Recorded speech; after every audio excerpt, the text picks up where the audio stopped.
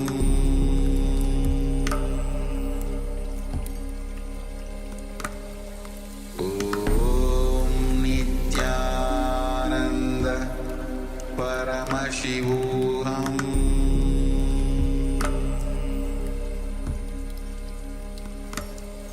Om Nithyananda Paramashivoham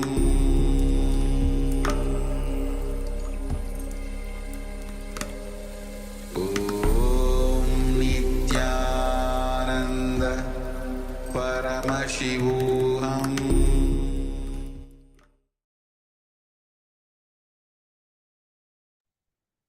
Slowly, very slowly. Just relax, open your eyes,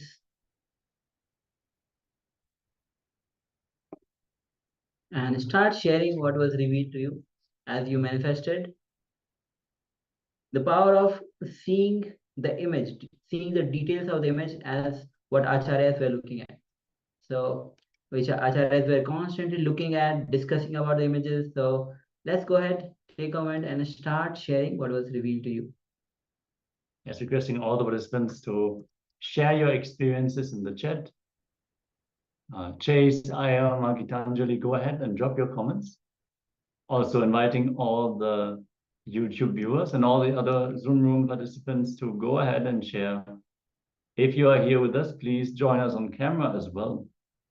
Understand whenever you join on camera, you will be in the authentic space. Otherwise, we tend to just sit back and be casual about the session. Whenever we feel, okay, now we are not seen by anyone, then we will immediately start slouching, the posture will drop, and we will get distracted by all kinds of other things, the phone, whatever is there. But when we are on camera, we hold the space, we have that feeling that, yes, I should be present, I should participate authentically. So that is one way how we can increase the benefits that we can reap from this program. So let us all join for all the session and be present on camera throughout the program. I also want to welcome Ma Yogendra Shakti, Nithyananda Ma. Yes, Nithyananda. Ma Wang Hui Fang, Nithyananda. Nithyananda. And Ma Anandeshwari, Yes, Nithyananda. Nithyananda. Also Ren Jia Hong, Nithyananda. So once you are ready with the sharing, we'll be switching on to the verification. We'll be projecting you the image that the acharyas were looking at.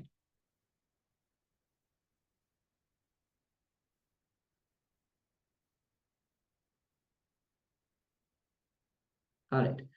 So if you're still sharing, let's go ahead and share. And meanwhile, we'll be projecting you the image. Yes, so this is the image that the acharyas were looking at. You can see Swamiji at very young age, and you can see just behind the mountain, you can see huge mountains with greeneries. You can see pathways in there, and Swamiji, and in his own style, standing with the turban, with a stick, big Rudraksha mala. Yes. You can see all kinds of herbs. There's different kinds of trees, rocks, some pathway in the distance. So, yeah, must have been a great hiking trip with Bhagavan. So very enjoyable scenery.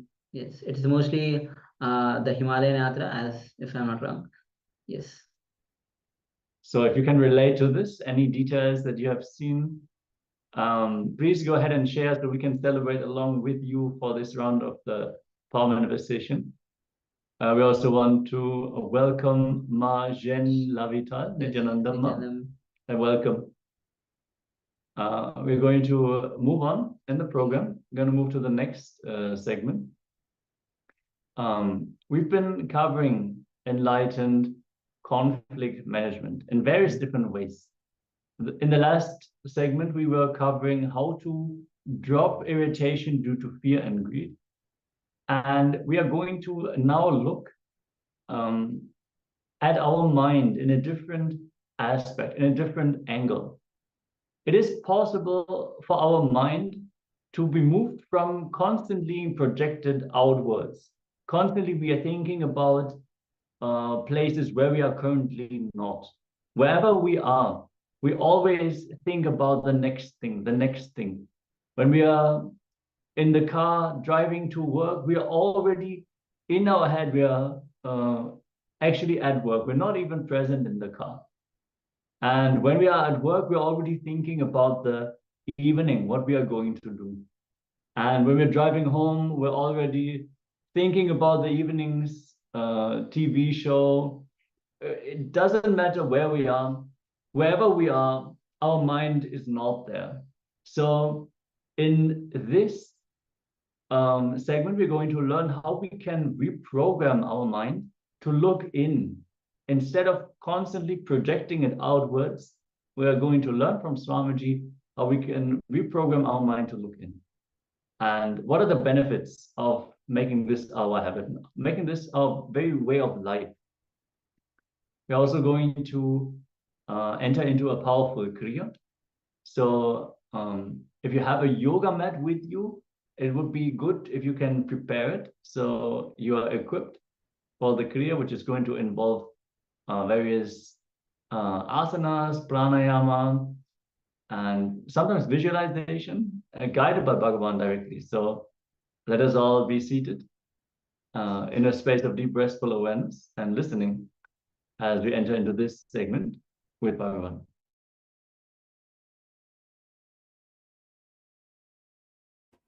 Uttaredatmanatmanam atmanam avasadayet atmaiva hyatmano bandhur atmaiva riburatmanaha. Uttaredatmanatmanam atmanam avasadayet atmaiva hyatmano bandhu atmaiva riburatmanaha. In my discourse, if I have quoted any Gita sloka, more than twice means this is the only sloka. At least 100 times I have quoted this sloka in my discourses. I can say this is a gist of the whole Gita. This single sloka is the gist of the whole Gita. Yesterday, we understood the concept, how to move from doing and having to being. We are all stuck in having. And then little intelligent man moves to doing. Then you are supposed to move to being. We learned the technique of how to move, how to liberate yourself from fear and greed, how to move into the divine consciousness, how to move into bliss. Here Krishna says, Uttared atmanatmanam atmanam avasadayet. The translation goes, one must deliver himself with the help of his own being and not degrade himself. The being is the friend of the soul and his enemy as well. You are your own friend and you are your own enemy. If you know the technique of how to lift yourself by yourself, you will become friend of yourself. If you let yourself down, you will become enemy of yourself.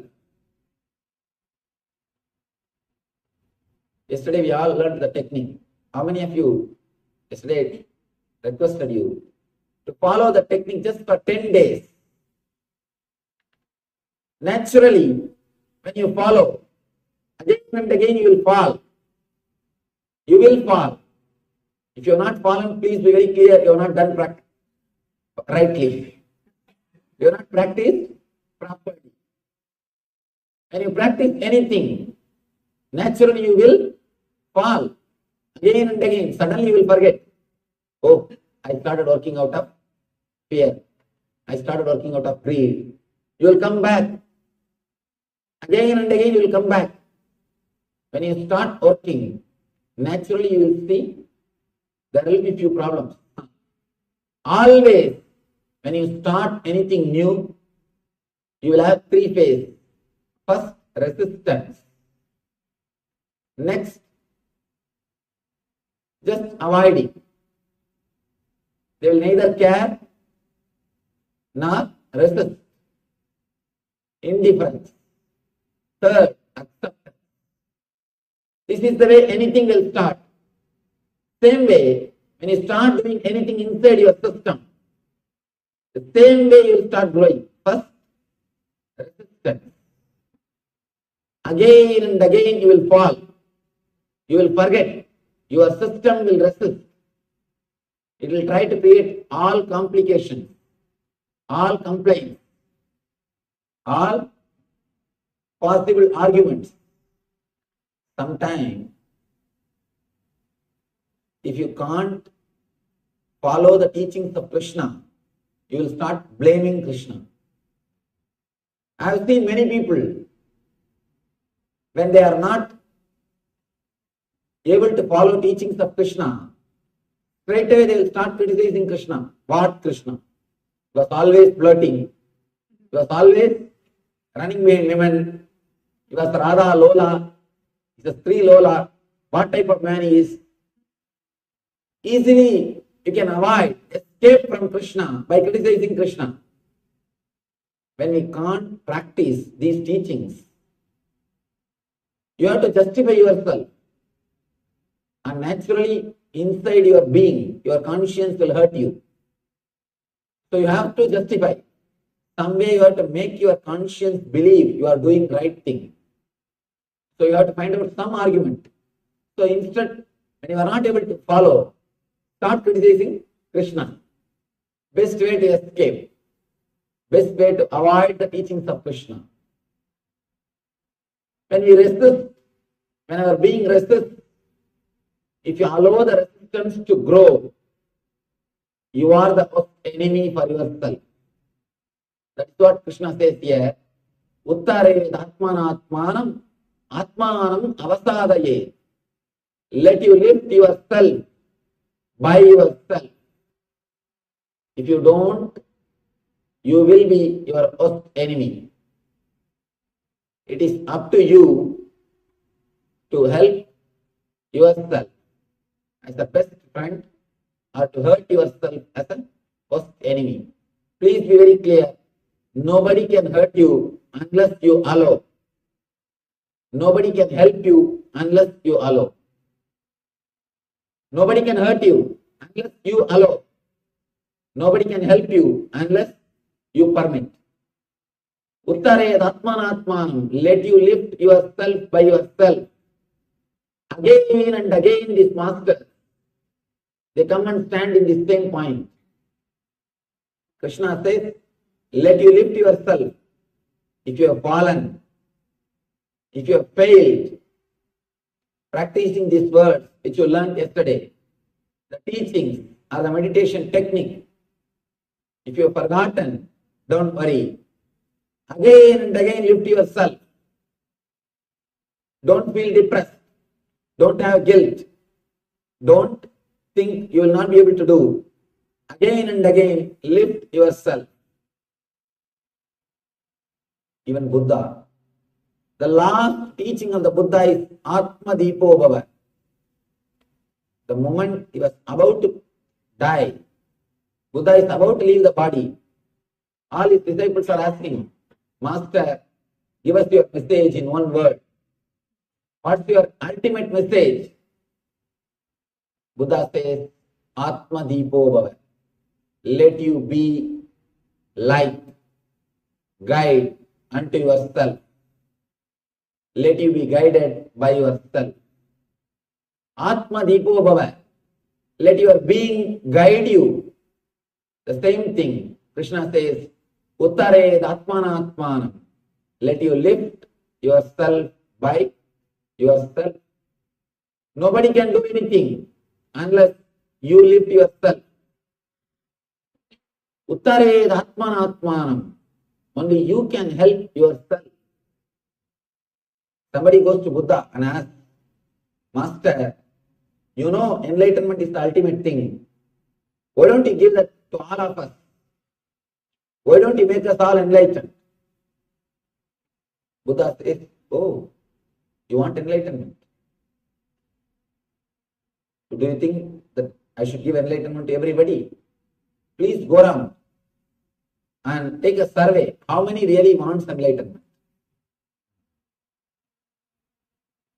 By evening, this guy comes back after taking an extensive survey in that whole city, and he says, Master, only 2% wants enlightenment.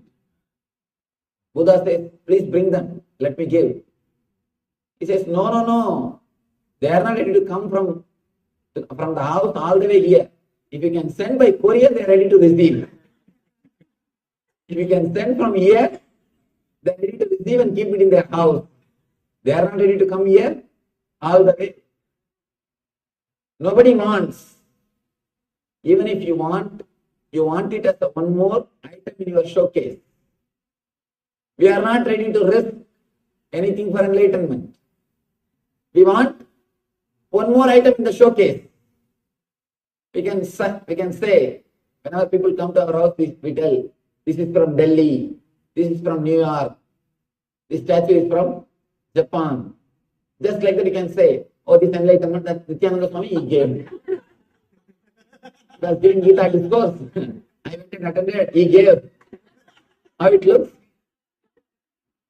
Just as one more showpiece, we are ready to accept, but not ready to commit, or not ready to risk anything, not ready to take the responsibility. Buddha says, the existence is so great, it allows you, it gives you the freedom to be in bondage. God is so great, He gives you even the freedom to be in bondage. It is your freedom, whether to be in bondage or to be liberated. Even liberation should not be forced. If it is forced, even liberation is not liberation. If it is forced, how can it be liberation? It cannot be. So you have complete 100% choice to be liberated or to be in bondage. It's completely up to you whether to be liberated or to be in bondage. God is so great, He allows you, He gives you the freedom even to be in bondage. Here Krishna says, Uttared Atmanatmanam Atmanam Avasadaye. Let you liberate yourself by yourself. Unless you liberate yourself, nobody else can liberate yourself. If you help yourself, you are the greatest friend for your being. If you don't, you are the enemy for your being.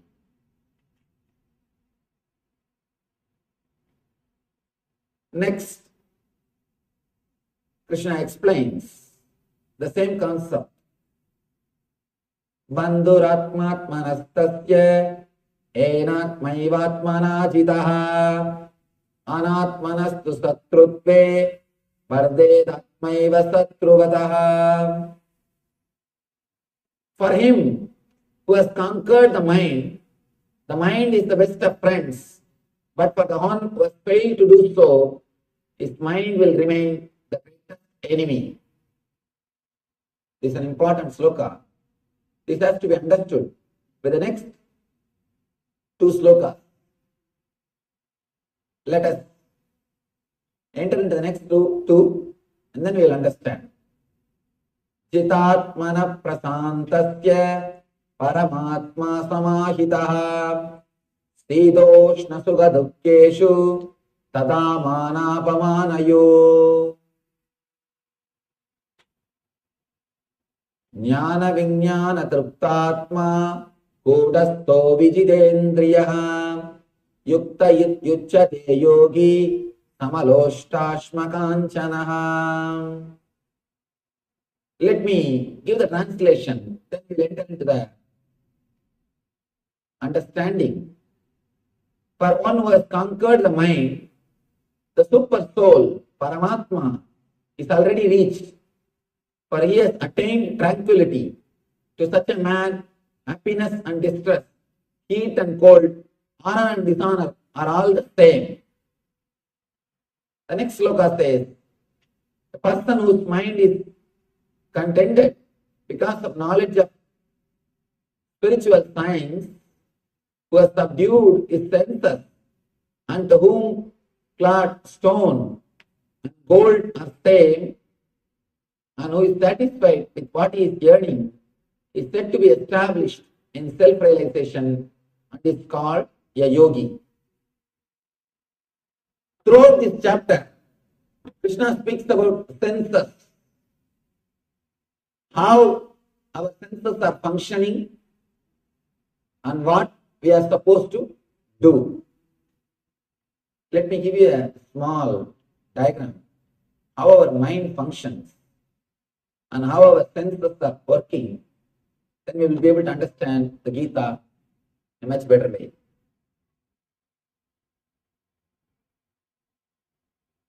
Please understand how our mind works, how we process information, how we perceive things, how our senses perceive information, and how you take decisions, how you move in your life.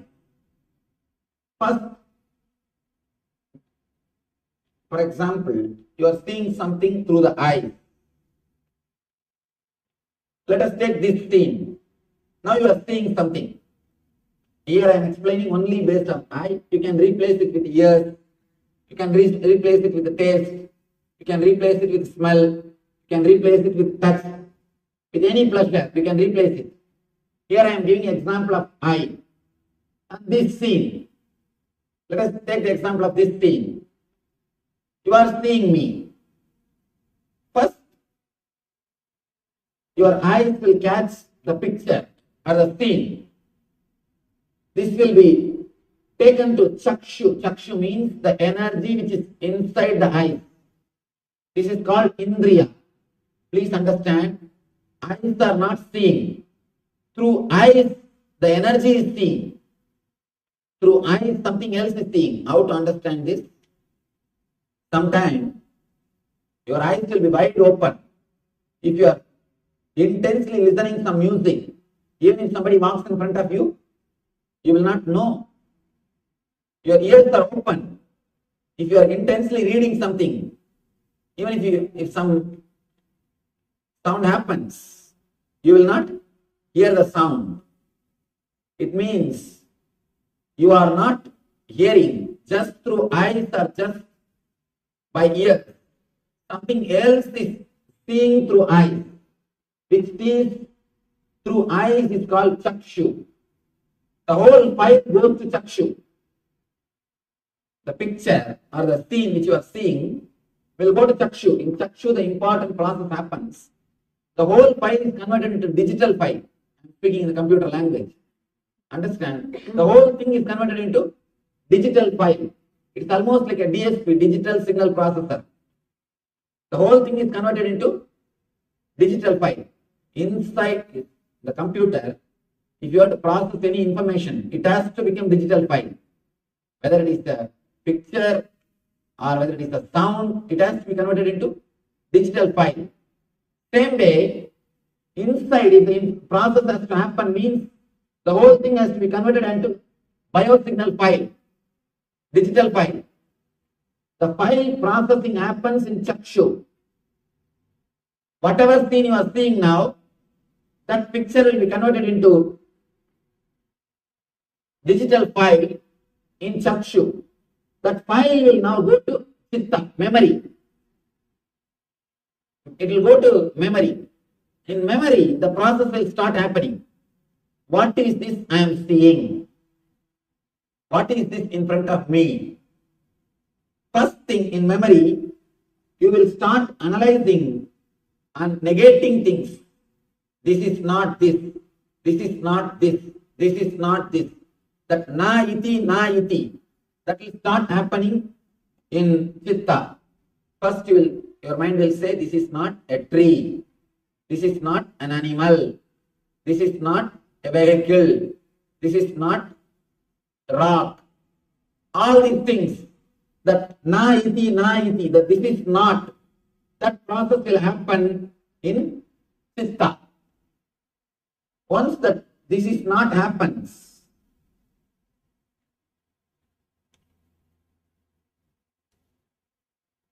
the file goes to mind, the mind starts saying, this is it, this is it. In mind, you start saying, the mind starts the identification process.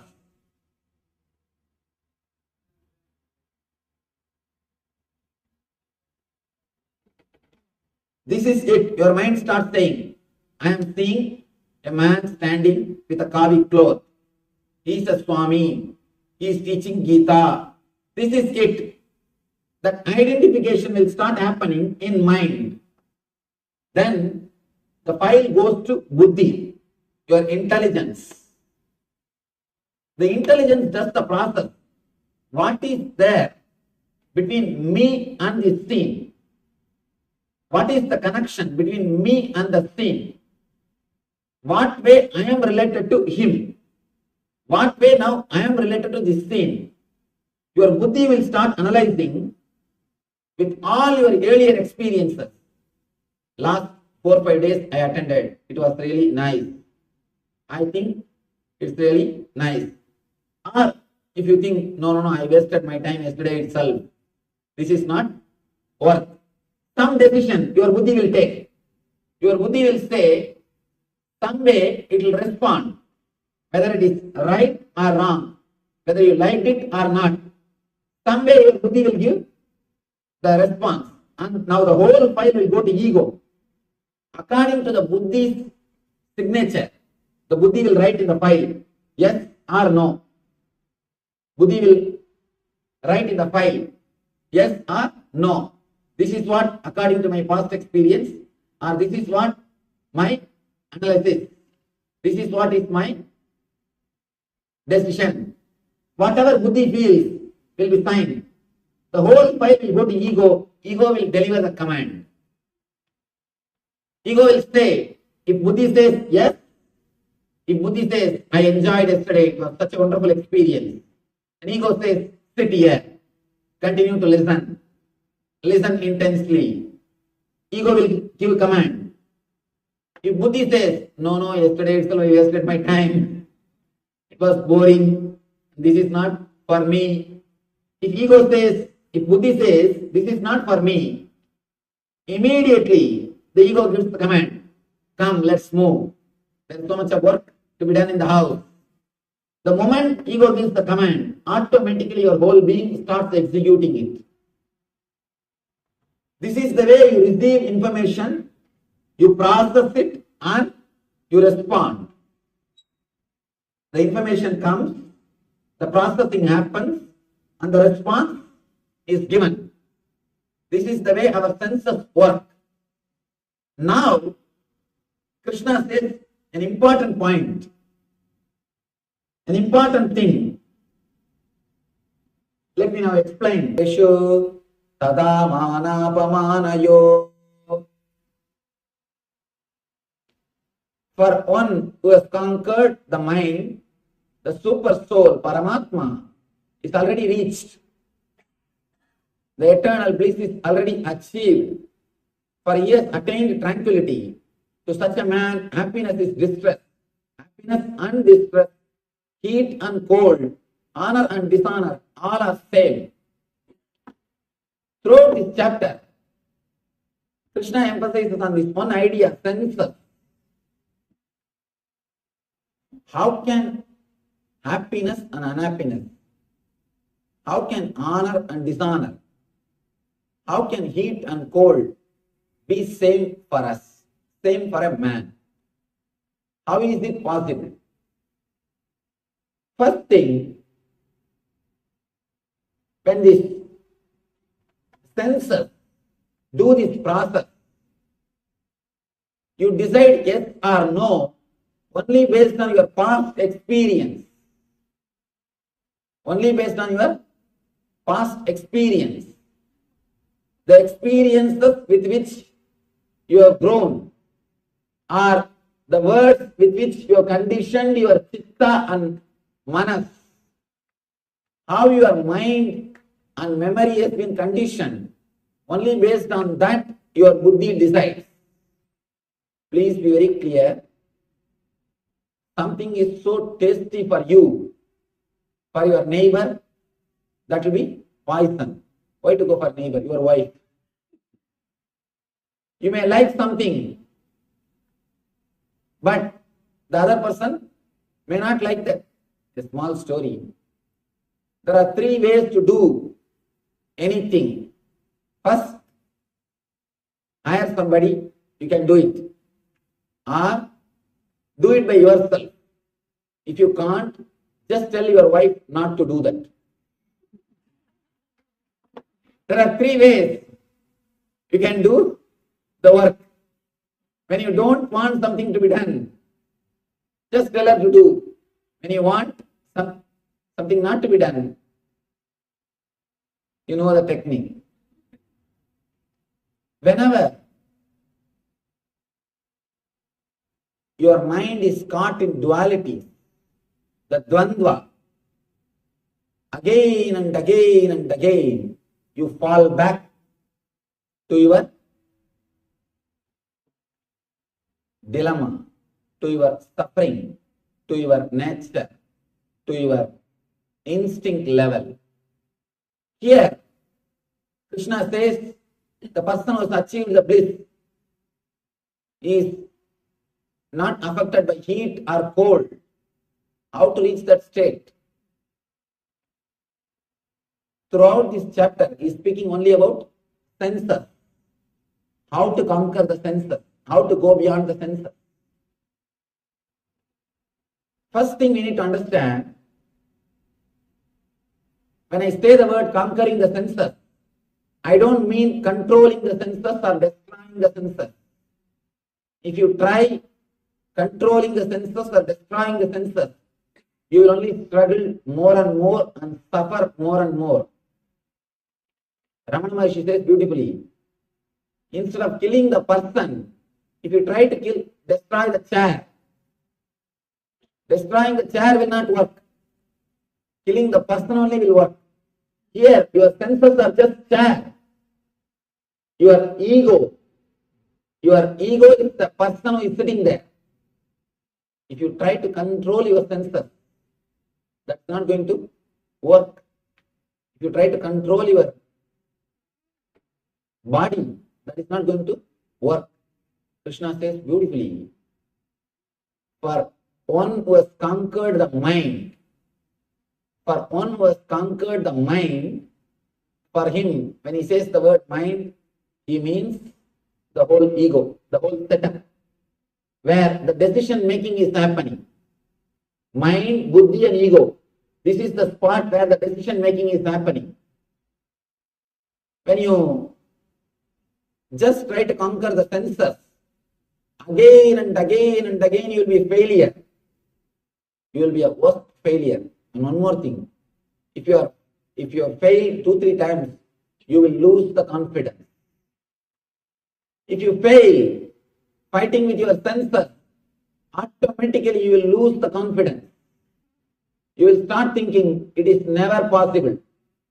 I can never achieve it. You need intelligence to progress in this path. If you try to work from the wrong side, if you try to work from the side of senses, you will never be able to succeed. It's like if you try to create more pressure on the cooker, you will not be able to succeed. First, you need to remove the fire. You need to remove the fire. You need to stop the energy supply. Here, the ego or the buddhi, the place from where you take the decision, that from there continuously the decisions are supplied to your senses. All you need to do is to work on the level of mind, not in the level of senses. If you try to work in the level of senses, you will create only more and more perverted desires. For example, man who tries to control is eating. The man who tries to fast, you will see in the dream you will be feasting. If you just fast for 4 days, that's enough. The 5th day in the dream you will be feasting, because your body has got its own balance. Your body has its own intelligence. If you avoid something, it has to supply and it has to rejuvenate itself. If you are hungry, you can't sleep. If you have to continue to be in the state of sleep, your body should believe. You should be made to believe you are not hungry. So your unconscious energy creates the dream as if you are feasting. You are eating. Whatever you deprive, your unconscious will satisfy itself in the dream state. Because in the dream state there is no police, there is no state, there is nobody to control you. You just project your world, enjoy it. You just do whatever you want. An important thing, if you are suppressing anything, be very clear, in the dream automatically it will express. Dream is nothing but your suppressions of your suppressions. Dream is nothing but the expression of your suppressed desire and fear. Your fear or desire, when you suppress it, it expresses in dream. One important thing, it expresses in a very perverted way. In a very perverted way. With the senses, you will never become tired. If you enjoy through dream, if you were frightened through dream, your whole being will suffer. You can see, if you had a nightmare, even after waking up, for hours, you will be in the same mood. You will be in that same mood. Your whole being will be shaken. Now, they are coming up with a new concept called fear stroke. Just like paralysis stroke, fear stroke. We do get fear strokes in dreams. We do get fear strokes in dreams.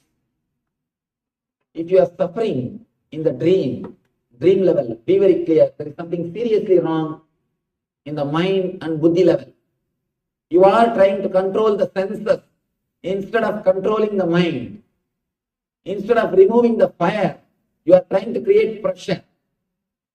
All we need to do is to work on the mind, to remove the fire, to stop the supply of fuel, to stop the supply of energy. Krishna says, for the one who has conquered the mind, for the one whose mind has started doing the right processing, if your mind and chitta is filled with past memories, you cannot take right decision. Please be very clear. Don't think mind takes the decision only in a very logical way. Sometimes your buddhi takes decisions in a very funny way. For example, I was explaining how you take the decision whether to sit here or not. Sometimes your buddhi doesn't even think that much. If you had any problem with any other Swami or with any other person who was wearing this cloth, suddenly that memory will be awakened. And your buddhi is not even ready to sit and listen. Your buddhi is not even ready to give a chance. Your buddhi is not even ready to think. Immediately it gives the order. Your ego gives the order. That's what I call prejudice. Changing the servants, you cannot change the leader. But by changing the leader, you can change servants. Mind is the leader who is leading. Mind is the master who is taking decisions. Here, all you need to do is work on the mind, not on senses. Krishna says, for the one who has conquered the mind, the Paramatman is achieved. You don't need to achieve the bliss. It is there always with you. If it has to be achieved, there is every possibility it can be lost again. What is the guarantee? It will be there forever. Be very clear. Anything, if you have to achieve, it is not worth achieving. Anything, if it is your nature, then realize it. If it is to be achieved, there is every possibility. After 10 days, it may be lost. Suddenly, it may disappear. So here, Krishna says, all you need to do is conquer your mind. You don't need to achieve. I always tell people, Ananda Spurana is continuously happening. The bliss flowering is continuously happening. Spurana means life. The life energy. Your very life energy is bliss. Unless you have the bliss energy in you, you cannot inhale or exhale. The inhaling and exhaling itself happens because of bliss energy in you. The eternal consciousness in you. All you need to do is, you are stopping that bliss fountain again and again. All you need to do is just stop the stopping process, that's all. You don't need to create. Stop the stopping process. Here Krishna says, if you just conquer the mind, that is enough. The Paramatman is already achieved. Jitatmana prasantasya Paramatma samahitaha. It is already achieved. And you are with it. There is nothing to be achieved. When you conquer the mind, the happiness and distress, both are one and the same. You are not touched by it. A small story. How the happiness and sorrow is nowhere related to outer world. It's related to our inner world. Very beautiful story. One old man went to nearby city for some work. When he came back to his village, from distance, suddenly he saw his house is on fire. And he started shouting, screaming, he started rolling on the ground and started weeping. His son came to him and said, "Father, don't worry. Don't you remember just yesterday we sold that house? Just yesterday we sold that house." Immediately he sat up, wiped the tears. In a single moment, the suffering has disappeared. No misery, no sorrow. He says, "Oh, now I remember. Yes, don't. Yes, I am relaxed." In 10 minutes, the next son comes and he says, "Father, yes, we sold, but we have not yet got the money." You have not yet got the money. Again, this fellow started rolling on the ground, started weeping. "Oh, what happened to my house? I don't know what will happen. I don't know who will care for me. I don't know how to save myself." He started weeping. In next 10 minutes, wife came and she said, "Don't worry, just today morning I got the money and deposited in the bank. We are safe." Again he got up and wiped his tears. He's all right. See the story. Same situation, same person. When he thinks it is his, he is suffering. When he thinks it is not his, he is liberated. Same situation, same person. What gives you suffering? Just one single thing, thinking that it is yours. thinking that it is yours. Same way, there are people who can't enjoy unless it is theirs. One day I was going for a walk in the beach road. I was going for a walk. One person was walking with me. It's known to us. Suddenly he started telling, Swamiji, I think we should have a cottage here. And it will be really nice. We can come out and sit in the evening and enjoy the breeze. I told, are we not enjoying now? Why do you need cottage here? Just look. Just see this whole thing. Enjoy. But the mind never enjoys unless you are sure that it is yours. Unless you possess that, you don't enjoy. Be very clear. The man who possesses and enjoys will never enjoy. By the time you possess the cottage, by the time you own the cottage, you will start worrying. I think I should have this furniture. I should have that type of arrangement. I should do this. I should do that. Or already you started thinking about the other cottage in some other place. The mind, sometimes, unless you are sure it is yours, it will not allow you to enjoy. Sometimes, when you know it is yours, it creates suffering. Suffering or enjoyment is created only by that one place, only one link, that mind. If that link is disconnected, the whole process will happen beautifully. The only difference between you and an enlightened man is that one link missing. Don't think enlightened man means he'll have two big arms. Nothing. There is no difference between you and an enlightened man.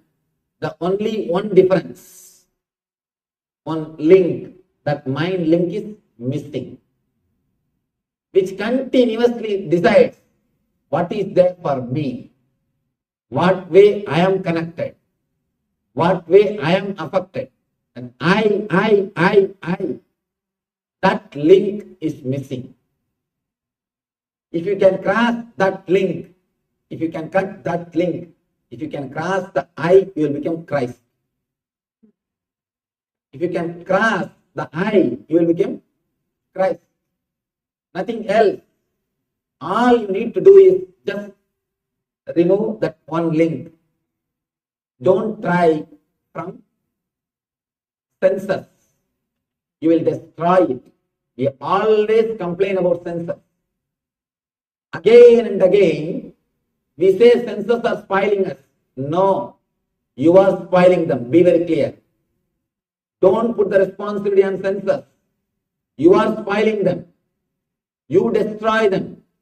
You abuse them. We abuse our senses. Look into our life. Night till 2 o'clock sitting and watching the baseball, television. Your eyes will be begging, please give me little rest. Please give me little rest. When some advertisement comes, and automatically your eyes will close. It wants to sleep. But because you want to enjoy, you abuse your eyes. Same way the gongura chutney. So hot. Tongue will be burning. Eyes will be pouring. The whole system will be burning. But not even with a fingertip, with a hand. And now just the word is enough. I can. How many mouths are feeling the taste? We abuse our senses. We disrespect our senses. Please be clear. Senses are not destroying us. Senses are not disturbing us. It is we who are disturbing the senses. It is we who are abusing the senses. It is this link. What is there for me? this link, the I, that is where the whole trouble starts. That is where you abuse your senses.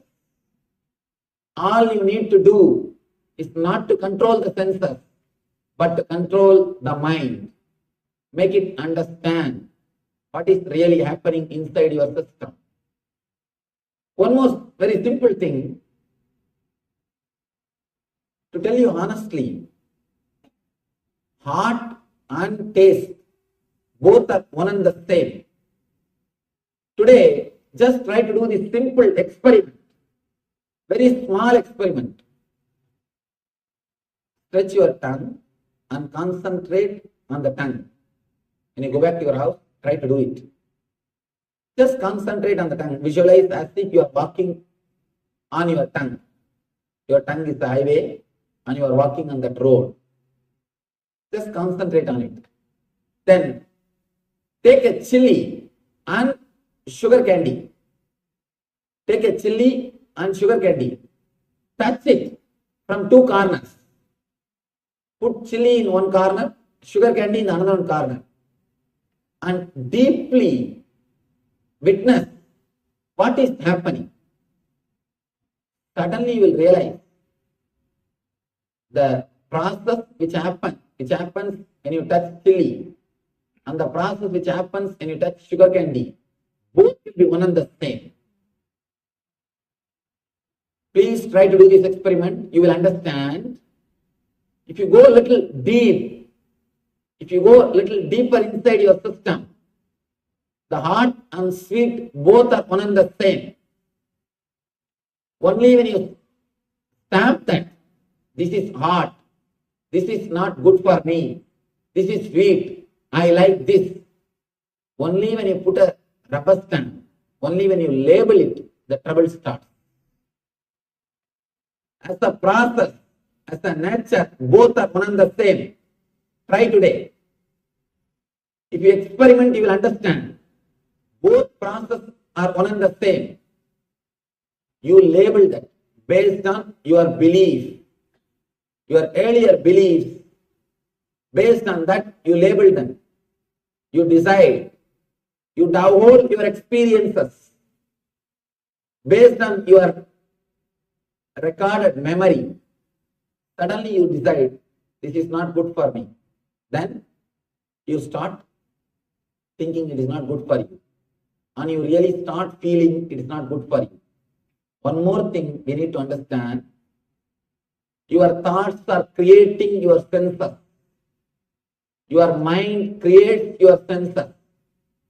Don't think you are living with what you have.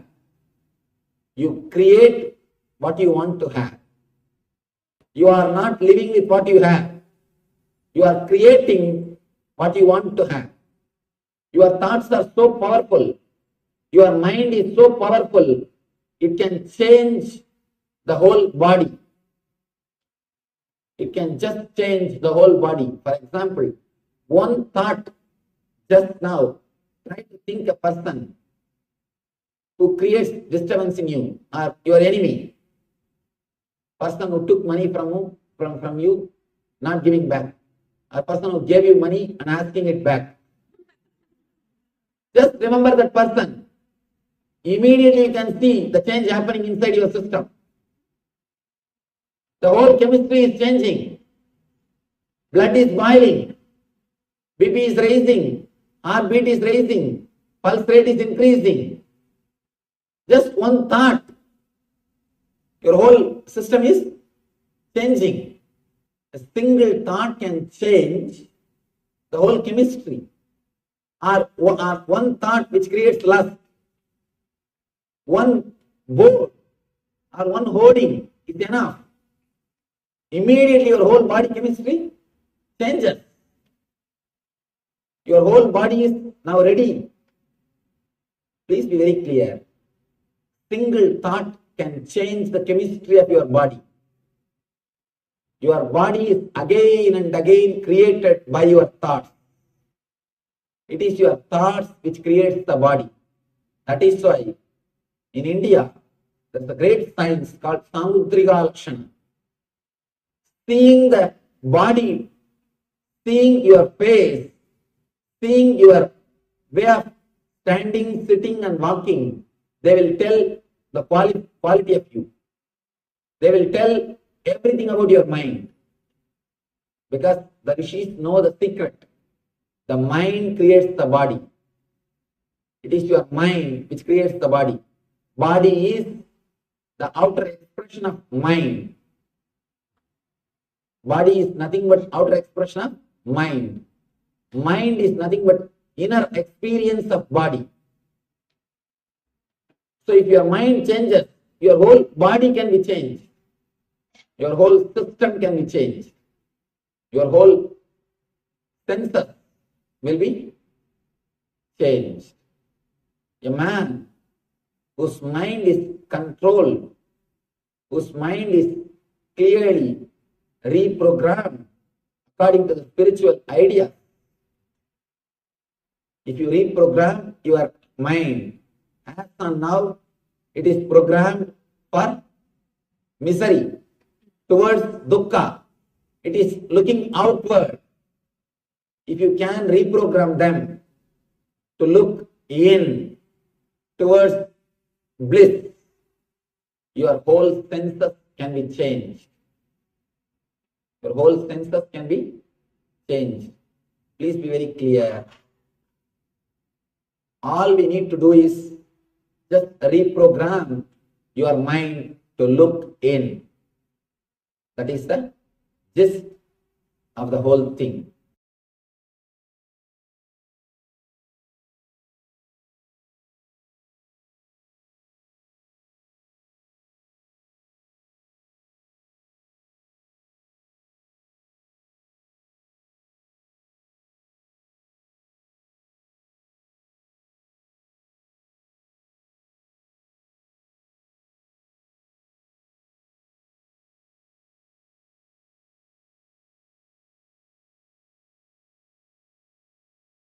Let us start the Nitya Kriya for cure for vertigo problem.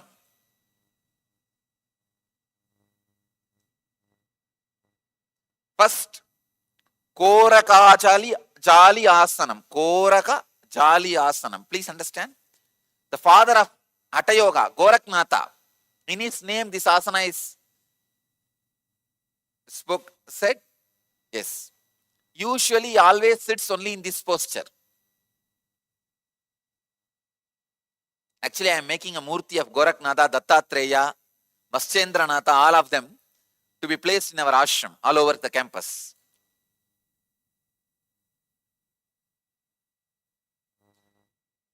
This is the posture. Be seated in a squatting position. Insert the hands in between the thighs and the calf muscles. Interlock the fingers. Rest the palm on the navel.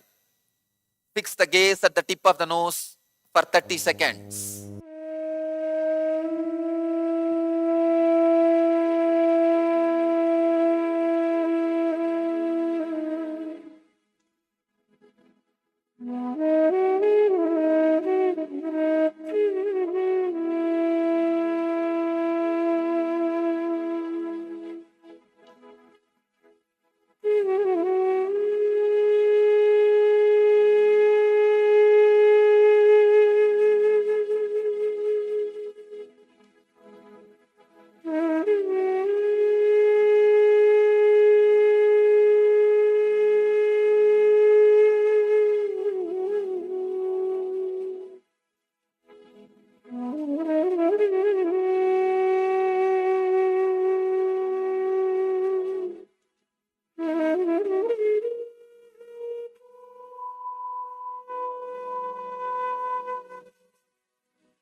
this posture, Prakriti Kumbhaka. Let me give the instruction for Prakriti Kumbhaka. As you chant the Bija Mantra, Va, loudly suck the air in through nostrils and mouth. Then when you are full, hold as long as you can. Then slowly exhale normally.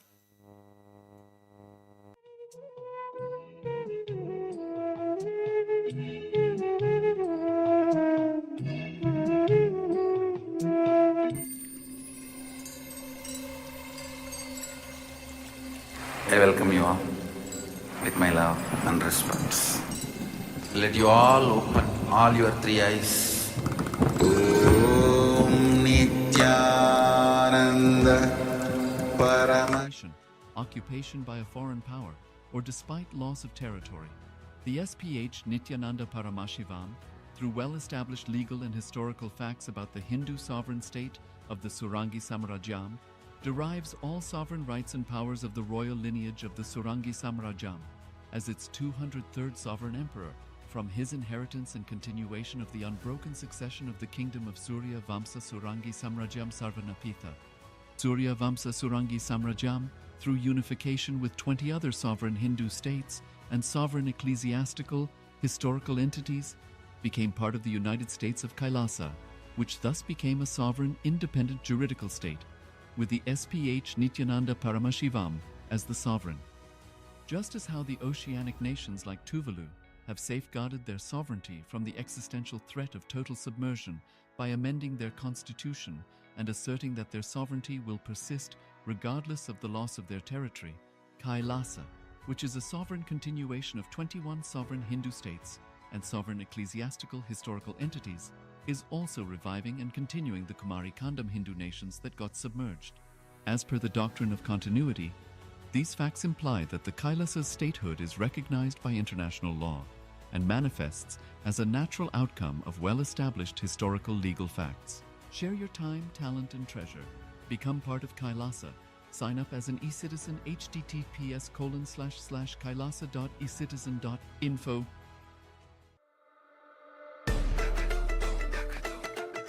The AI at AI, Nithyananda GPT, literally your Atma Guru, focusing, giving super conscious breakthrough to the whole humanity in mass scale, putting all my last 40 years.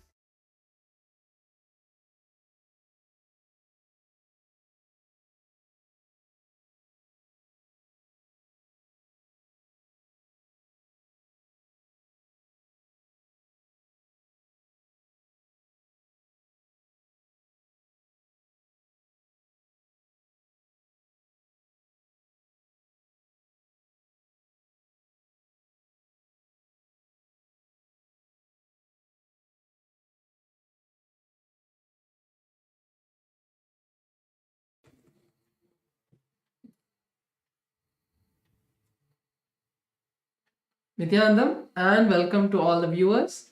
As we're all getting ready for today's live darshan, we would like to share with all of you Ask Nithyananda, which is the world's first spiritual AI, and a gift from Kailasa for each and every one of you to enjoy and experience having the Supreme Pontiff of Hinduism, Bhagavan Sri Nithyananda Paramashivoham,